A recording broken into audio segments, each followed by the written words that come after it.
Alright, what is up, my mates? I have returned to the YouTube sphere to give you guys a little review today on Cyberpunk Edgerunners. Oh yes, I'm doing a little mate rate on that bad boy today. It's going to be a bit of a spoiler-free review, so I'll make it quick. But I was very excited for a Cyberpunk anime in general, just because, for the genre, and just for the world of Cyberpunk as well, not just the genre. I think it would really suit anime well, and judging by this anime, yes! You know, there's a lot of cool Japanese stuff in Cyberpunk, so it really translates well to anime for sure. Much like when the Star Wars had the anime little thing going. I thought it was great, you know, Star Wars draws a lot from Japan as well, and George Lucas loved the old samurai movies, so I was like, yeah, this should be good.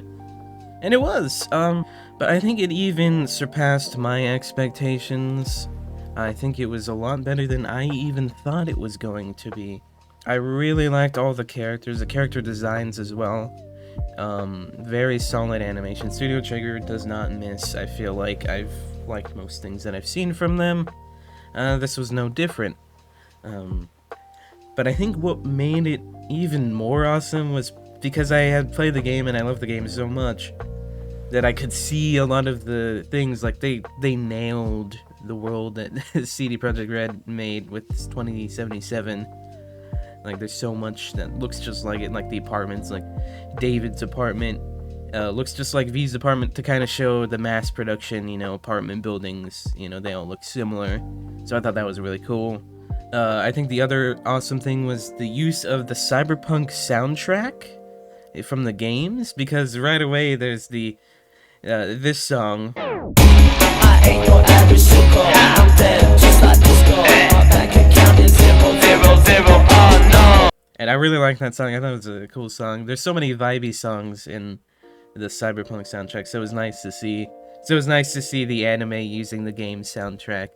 I mean, why not? It bangs, and it helps really connect the two mediums together. What I also thought was great about it was explaining the lore. So if you've never played the game, which it seems like this has brought many people who hadn't played the game to this, you know, it did a good job of explaining a lot of the lore, how cyber psychos work, and just generally what a cyberpunk is.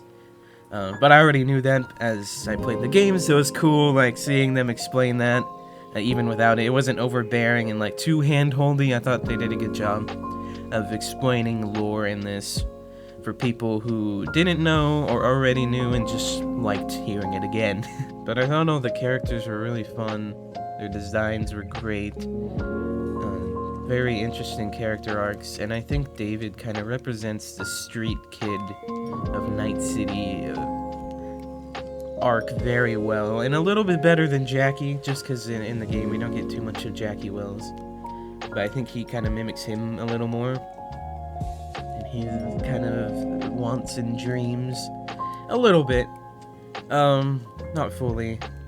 But that's about all I'll say. Like I said, I don't want to really spoil this. What else was cool about this is, obviously, like I said, there was a lot of ties to the game, but the game also made updates to put ties to the anime, to really show that these things are connected. I haven't discovered any of the locations yet, but I did recognize some of the locations in the show where, like, people's apartments were, so I might go and check those out. And it's super cool way of keeping the game up to date. Like, just imagine if they made a Halo show, not about Master Chief, but like about something else that happens in the Halo universe, maybe another Spartan or something, and then like in Infinite they put in that stuff, and it would have been cool. It would have been freaking awesome. But no. Anyway, like I said, we're not going to talk about that, but it really further cements to me that this is how a video game adaptation should be. Adds lore. It doesn't take away from the original, it just adds to it. It adds extra lore, extra goodies. It takes place, in the same universe, but it's not the same story that we see in the game. It's a new story, but it adds more to the universe and it makes it more enjoyable. I think my only pet peeves about it were I think it could use maybe 1 or 2 more episodes just to kind of go into things a little more deeper. I think it kind of fast forwarded through some parts just to get to the next part, but it wasn't bad. I don't think it took away. I think you do still understand what that character or the characters are going through in that fast 40 bits. But I think overall it didn't take away much. That's just my personal pet peeve. But plugging Edgerunners on the Mate Rate, I'm gonna give it a 9.5.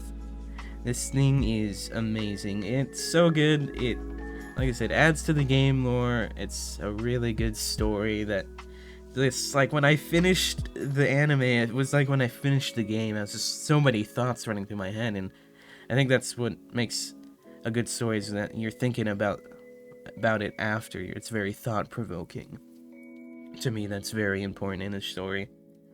And for the uniqueness, I mean, it's not too unique, but I would say it's unique in the sense that it's, obviously I rate these things a lot on uniqueness too, which is why Squid Game got such a high score.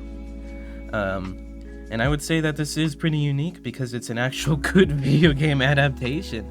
And there's just not much, you know, cyberpunk stuff out there these days. It's like a resurging genre again, and I think that's really cool. It's such a good genre.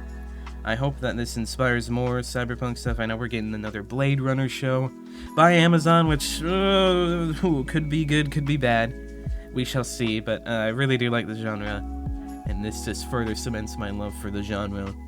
It's really good. You guys should definitely watch it. I would also say you should play the game either before or after, and you'll catch a lot of the references a lot better.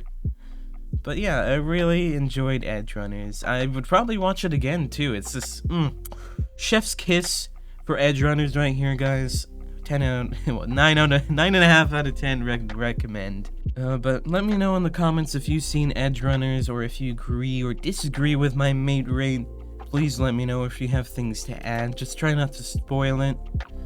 I'm gonna try and do more spoiler-free reviews, just because it's easier for me, partly. But I don't know. It's just an interesting change to the mate rate dynamic. But yeah, I hope you all enjoyed, and I hope you all have a great day, and I thank you so much for watching. And if you are new here, make sure to like, subscribe, join the Discord, all that good stuff. Follow my Twitch, and yeah, I'll see you all another video. Goodbye, my epic mates.